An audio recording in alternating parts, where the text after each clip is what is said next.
Today I'm going to share 7 LSAT prep concepts you've never heard of, but will skyrocket your score.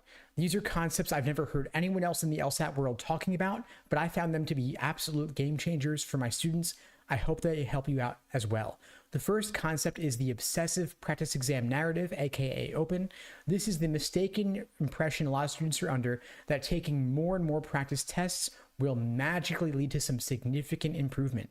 In reality, this is far from the case. In fact, churning and burning through valuable practice material just ends up wasting your time and leaves you without new material to study from. So I recommend instead slowing it down, reviewing your mistakes in more depth, and also building the foundation first. This brings me to 2 of my other concepts, one of which is the Socratic review method framework, which is the idea that you have a simplified process by which you analyze every single question that you get wrong or have difficulty with. You review it in excruciating detail so that you can avoid making the same mistake again. This framework is one I use with my students in our one-on-one coaching sessions, as well as in our small group sessions where we meet with students live via Zoom 4 nights a week. By engaging in a Socratic dialogue together, I help students come to a better understanding of their mistakes for themselves. Because if I just tell you the perfect explanation for a question, you won't really absorb the key insights in the same way as if you come to that more correct understanding for yourself. So concept number 1, the obsessive practice exam narrative. You want to move away from churning and burning through the tests and instead take fewer tests and review them using concept number 2, the Socratic review method. In my courses, in my coaching, I give my students templates and guidelines and worksheets to help them walk through this process for themselves. And then together, we go through it together, side by side. I'm holding your hand through the process for the 3 to 5 hardest LSAT questions you've recently encountered. Now, of course, none of this is going to work if you haven't built the foundation first, which brings me to concept number 3, the laser approach. The laser approach to LSAT prep is a layered study plan approach where I walk you through 5 phases. Lasers in acronym standing for learning, accuracy, sections, exams, and review.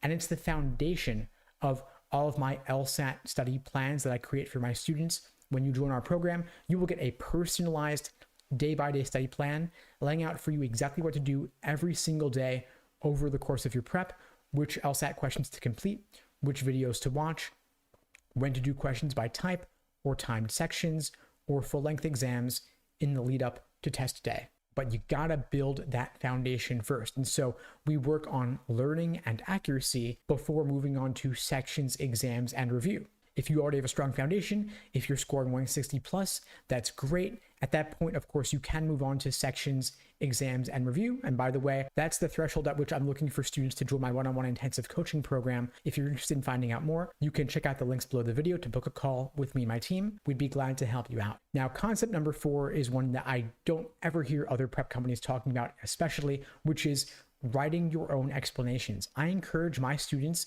to write their own explanations for the questions giving them trouble. This is just but one element of the Socratic review method framework I recommended earlier. The idea being that reading other people's explanations doesn't help nearly as much as engaging critically with the questions for yourself and engaging to such a degree that you could write your own explanations, laying out, for example, how you understand the argument in the stimulus if we're talking logical reasoning, for example, how you understand the passage if we're talking reading comp, for example, the question stem, the answer choices, what makes an answer choice tempting, what makes it wrong, what makes a right answer choice unappealing, and what ultimately makes it correct.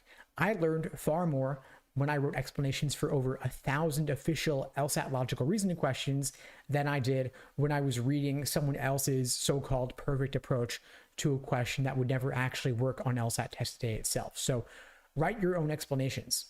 Now, concept number 5 is an anxiety reduction technique. It's a way to engage in a sort of risk mitigation for yourself, which is to recognize that it's never just about one LSAT test. It's not about the test that you're scheduled for, because you can always retake the LSAT. The LSAT's offered 8 times per year, and law schools do not average multiple LSAT scores. They only take the highest, meaning there is no downside to retaking the LSAT. If you could improve even just a point or two alone by retaking, that would be well worth an LSAT retake. So hopefully knowing that the test before you is not the only one that is on the agenda, that you have another one down the line that you're maybe even scheduled for already, can help reduce some anxiety around the test that you're preparing for. Concept number 6, I call the limit does not exist. I'm quoting here from Mean Girls. The idea here being that there is no limit to the number of practice tests you can benefit from. While there are currently 94 exams that are numbered, and post-June, they're going to reduce it to 58 that are numbered in the upcoming format without the logic game section. You are not limited to just those exams because there are always a handful more that are out of print that might be tough to get. But if you search a little bit, you can get your hands on them. They might be out of print, available, used, and new on Amazon from third-party sellers. For example, prep tests numbered 1 to 18, Prep Test A, the February 1997 LSAT. Those are some additional LSATs that few people know about, but could really help you out if you're searching for additional material, no matter the source, and you just want more practice questions. The other thing is that you can benefit significantly from redoing LSAT practice tests. Unless you would get a perfect 180 by redoing a test, meaning you would still get something wrong even though you've seen it before, there is of course still some additional value to be derived from redoing that test. The point of doing practice tests is not simply to measure yourself, but rather to learn from your mistakes and to make mistakes so you can identify weak areas that you might want to focus on. And so don't make the mistake of thinking because you've seen it before, it's useless. There is always still value to be derived from a practice test, even if you've done it before. The final concept I want to share with you is that even though logic games is being removed from the test later this year, you can still benefit a lot from approaching logical reasoning and reading comp like they were logic games. For example, you want to make sure that you take the time to pause and deeply understand the prompt before you get into the question. So for logic games, people typically know you want to slow down, diagram the rules, make some inferences before going on to the questions. But in logical reasoning and reading comp, students often read the stimulus or passage, they have no clue what it says, and then they jump right into the question and the choices, hoping that will clear things up somehow, when in reality, it just makes things more complicated because you're throwing more material at yourself without really knowing what you read in the first place. So when I find students in this situation, I tell them, slow it down. What did we just read? What is this actually saying? And then can we develop our own understanding of it personalized to us in a real world sense before moving on to the questions and the answer choices. And this never fails to yield some new improved understanding that makes the questions that much easier, that paves the way to get more questions right.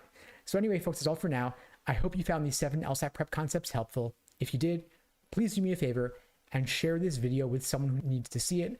I don't do any advertising for these videos. I rely only on word of mouth to help get the word out. And so you're spreading the word really does make a difference. And if you're taking the LSAT later this year, either with the game section or without the game section, of course, there are a variety of ways we can support you in helping you achieve the highest LSAT score possible, ideally 170 plus. We'd be glad to help you out. We have live online classes via Zoom, on-demand video courses, small group coaching, and one-on-one coaching services. You can check out the links below this video to find out more and to book a call with me and my team. We'd be glad to help you out and have you join our program. And in the meantime, I wish you all the best and take care.